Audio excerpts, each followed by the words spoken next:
United States Army presents The Big Picture, an official report produced for the armed forces and the American people.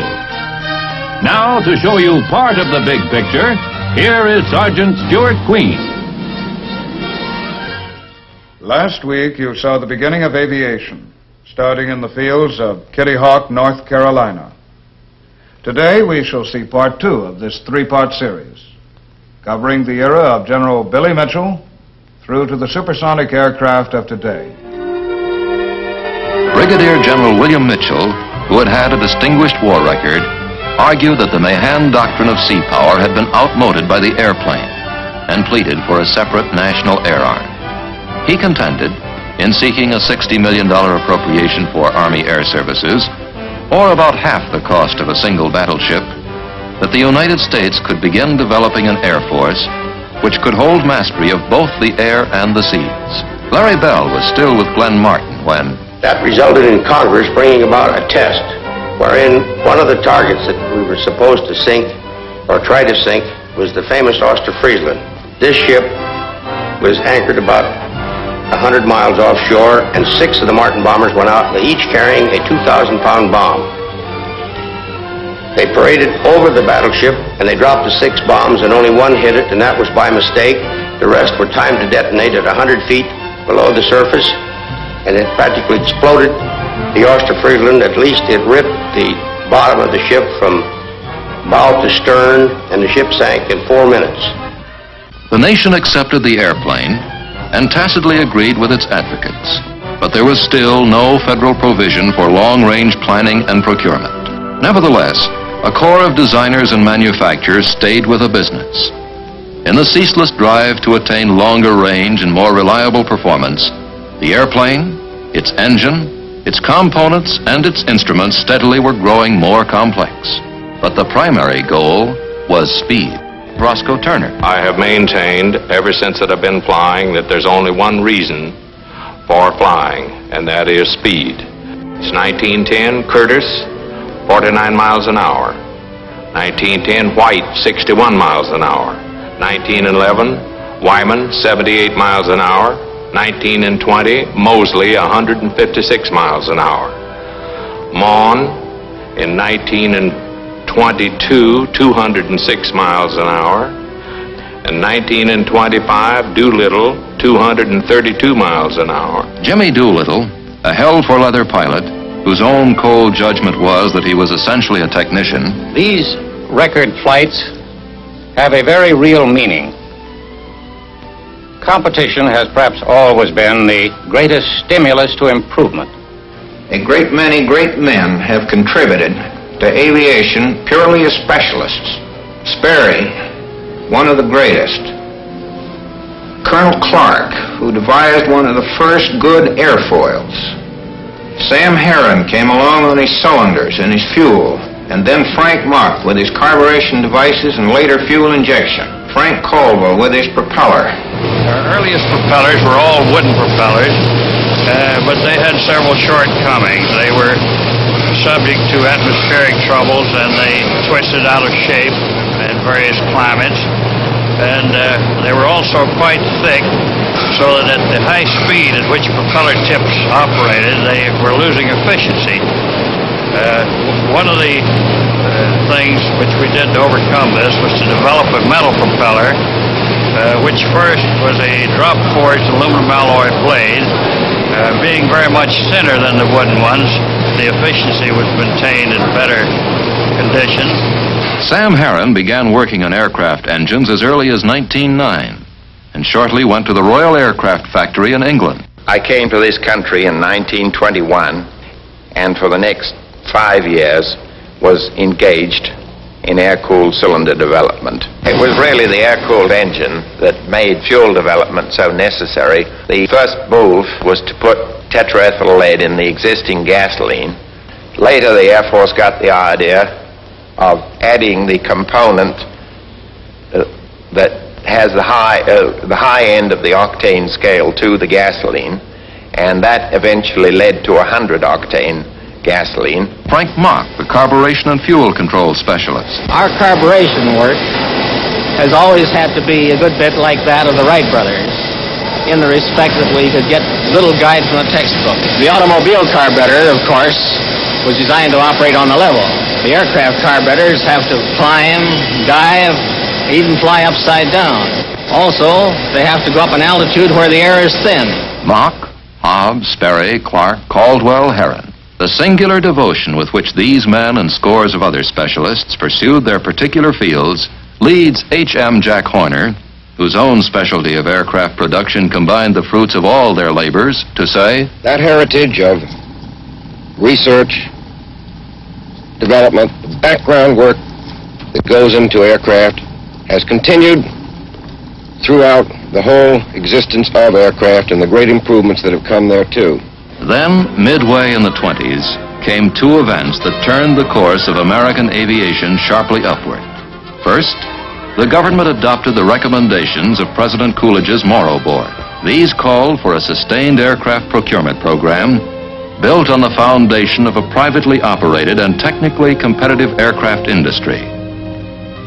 Although both military airmen and technologists were convinced that the airplane long before had outgrown its function as a scout, the bulk of our aircraft still consisted of observation planes. Now, new, more powerful engines began to emerge for advanced aircraft, which both services had developed. The nation moved rapidly from a third-rate air power to international leadership. The second event was the successful dream Charles Lindbergh made come true.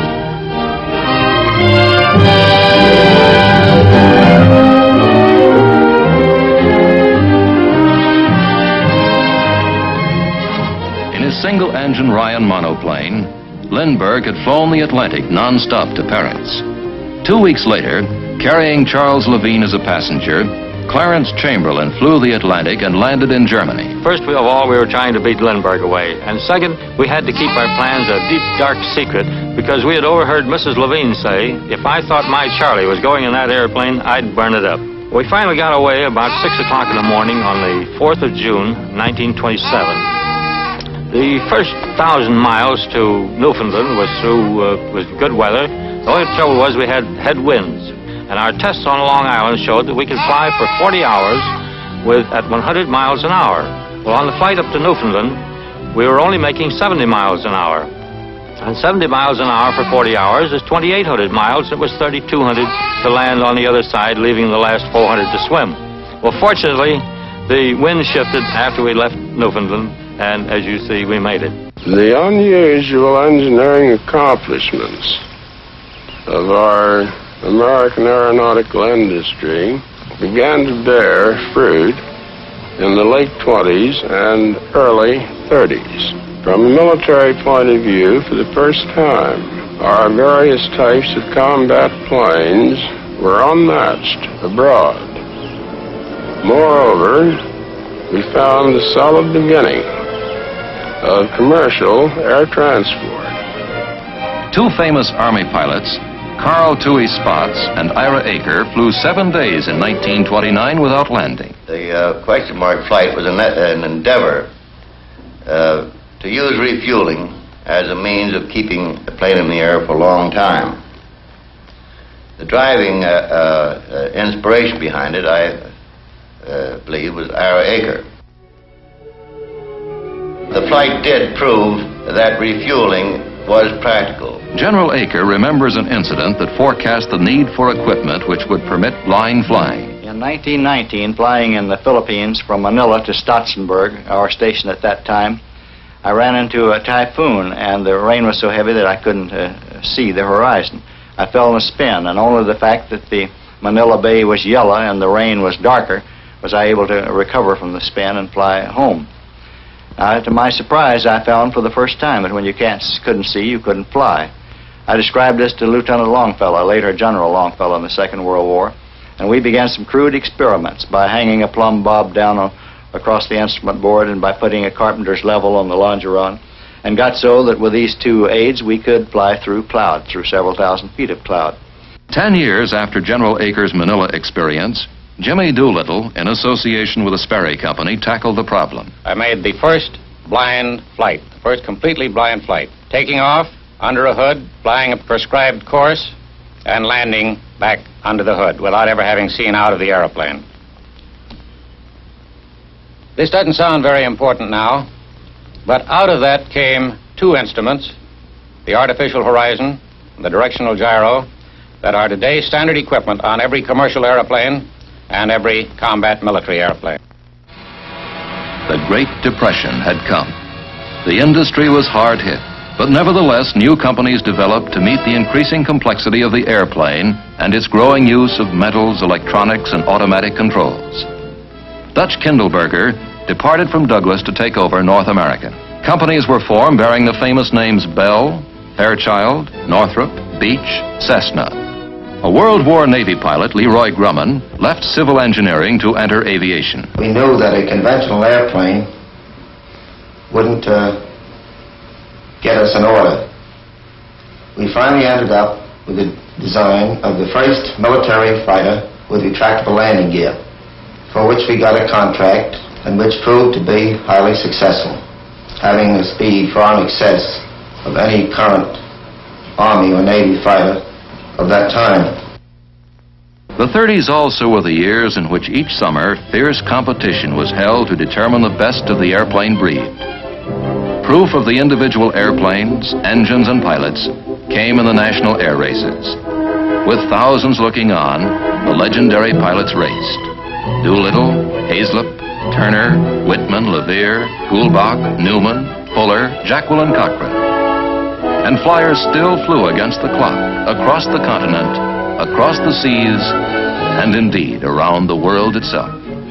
Falcon, Post, Gatty, Byrd, Hughes, Amelia Earhart, and wrong way Corrigan. As the hour swung late in the 30s, the air races were curiously American. For in Europe and Asia, aviation was not a case of relatively puny efforts in some, such as America was providing, much of it from individual men and companies. Rather, the vast resources of powerful foreign nations now were thrown behind the construction of air forces designed to subdue the world or to defend against such aggression. In the United States, under the impact of a depression, Congress had scrapped the Morrow Board procurement plan and stopped providing appropriations for 1,800 military airplanes that had been scheduled. On New Year's Day, 1936, the Army Air Corps had only 300 planes fit for war duty. A year later, we had dropped to 6th place among powers in air combat strength, although our industry was judged to be technically at least 18 months ahead of foreign competition. France had squandered a first-rate air power while she sat behind the Maginot Line. The British, too, had let the Axis powers outstrip them. Frantically, both countries turned toward the United States, aware that, in the very act of running hard to meet crisis after crisis, an emphasis had been placed upon research, experiment, and development, which gave the United States technically superior aviation equipment. So the free world turned to the United States. Germany's Luftwaffe had demonstrated that the airplane was a vital weapon of modern offensive war. In the skies above England, the Royal Air Force now demonstrated that the airplane was a vital instrument of modern defensive war. The struggle in Europe shook America. A month after Congress had received a bill providing only 61 combat airplanes for the Army Air Corps for the following year, President Roosevelt called for a long-range production program of 50,000 airplanes. America slowly mobilized its productive capacity. It began to draft its young men. It sought to train them with wooden guns, cardboard tanks, and mock airplanes until it could gear its productive capacity to build the real thing. The war spread. Germany seized Norway, turned on its momentary ally Russia, overran Greece, joined its partner Italy in Africa, and encouraged its Asiatic ally Japan.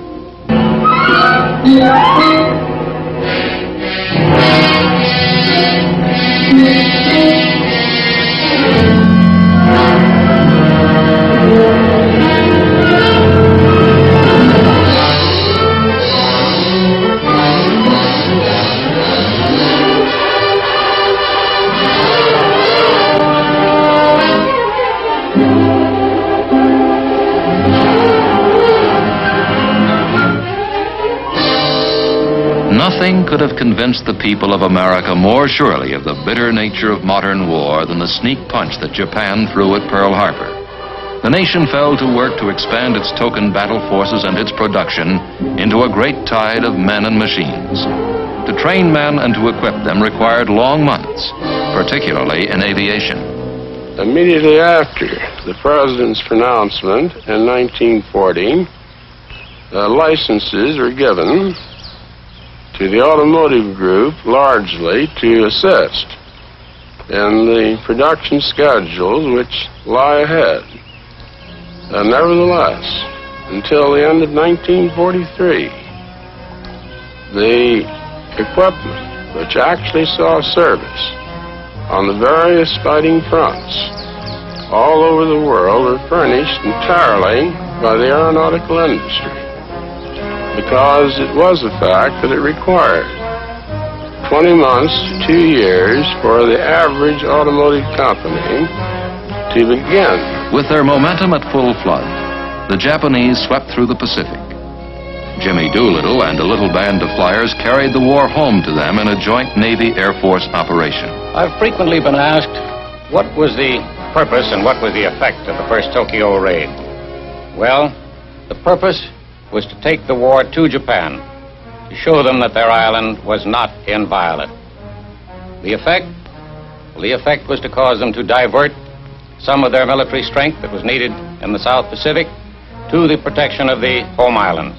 Slowly, the nation began to regain control of the air and the sea lanes that it had lost in the Pacific. The first great victory was the Battle of the Coral Sea.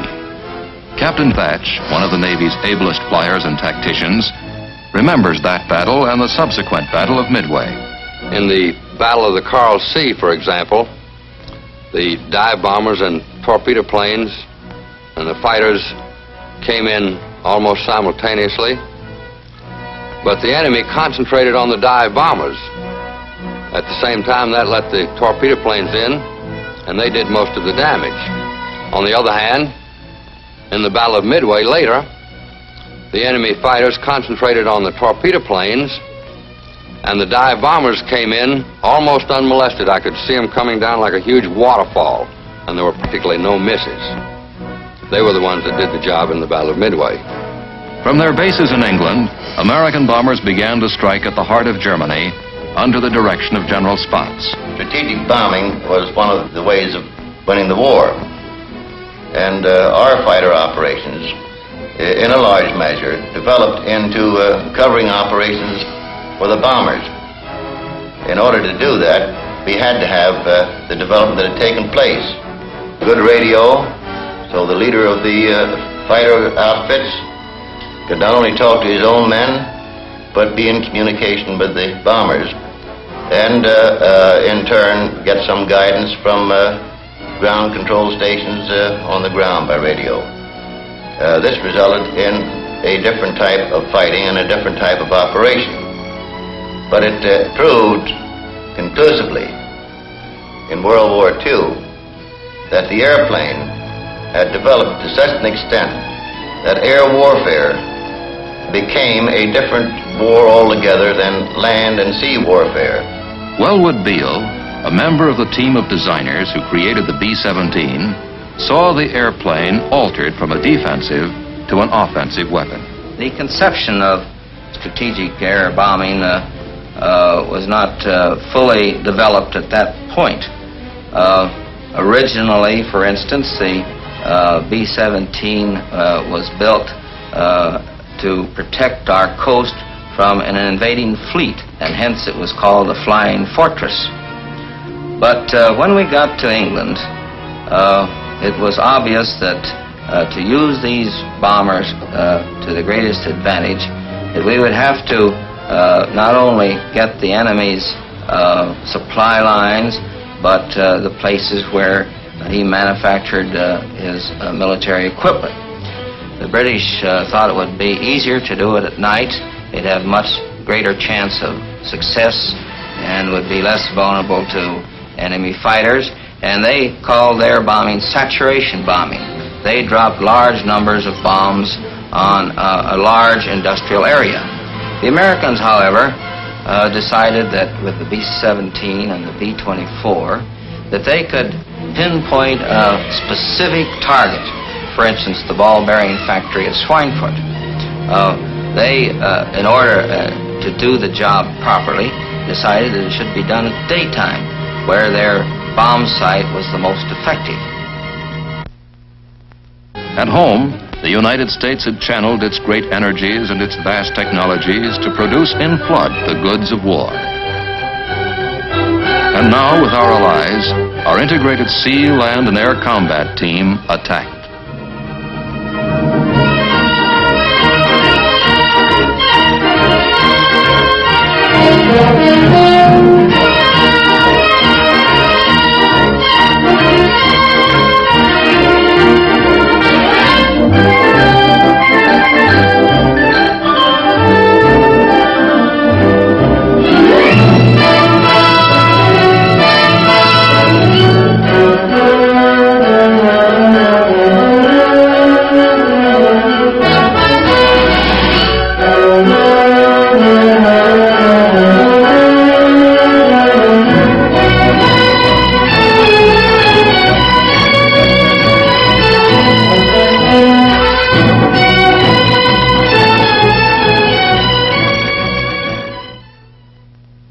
No one in aviation believes that aviation alone won the war.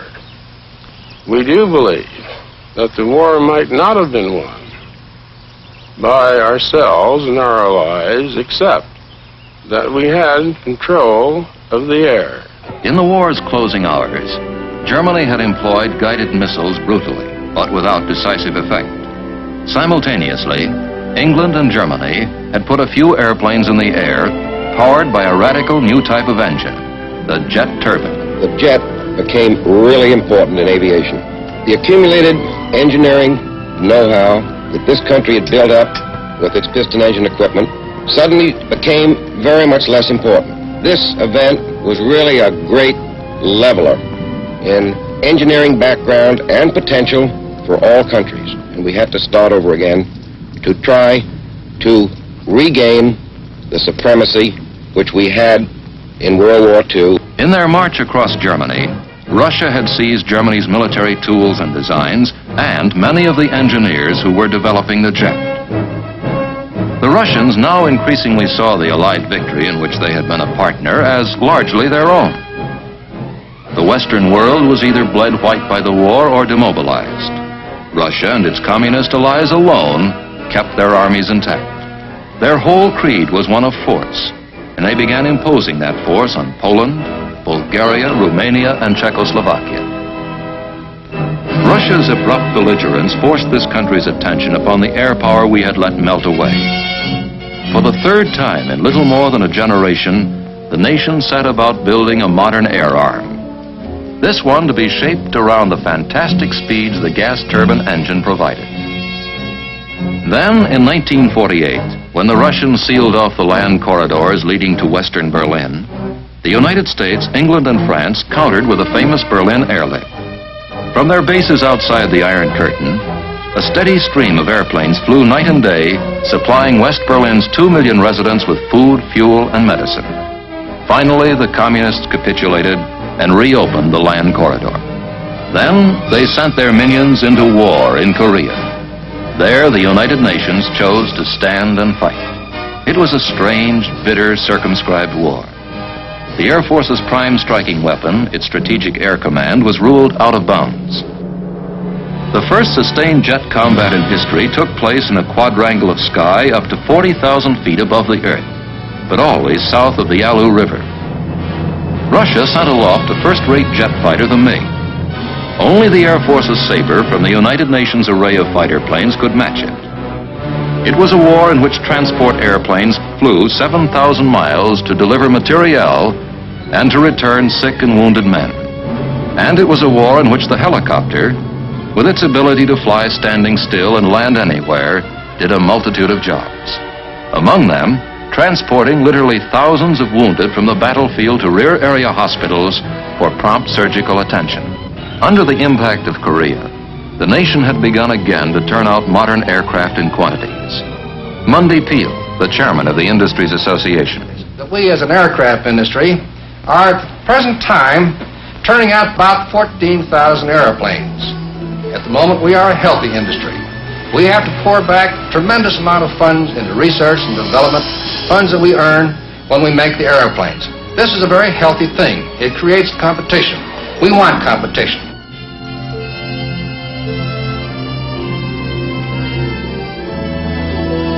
Modern test pilots who fly at sonic speeds and incredible altitudes take an equally factual view of their calling.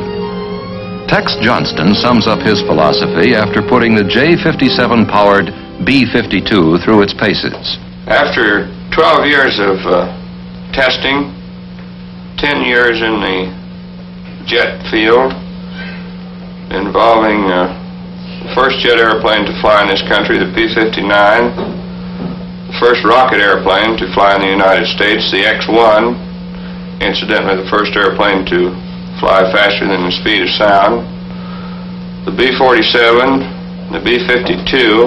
I believe all the more in the two old sayings.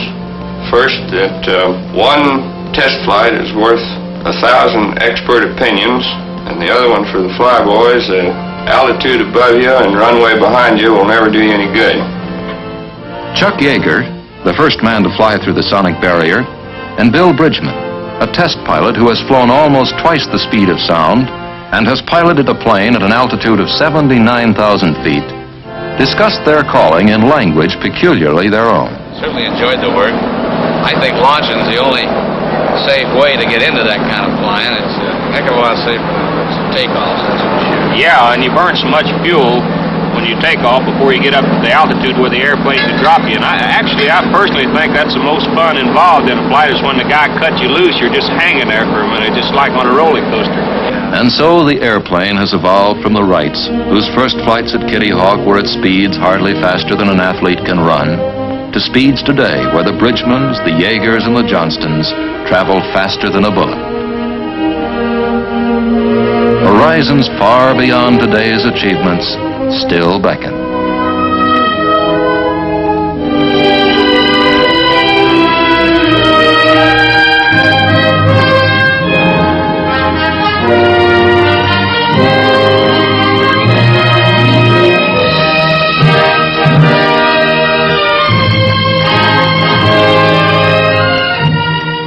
Your name, sir? Frank P. Long. Have you flown before? Yes, I've flown before.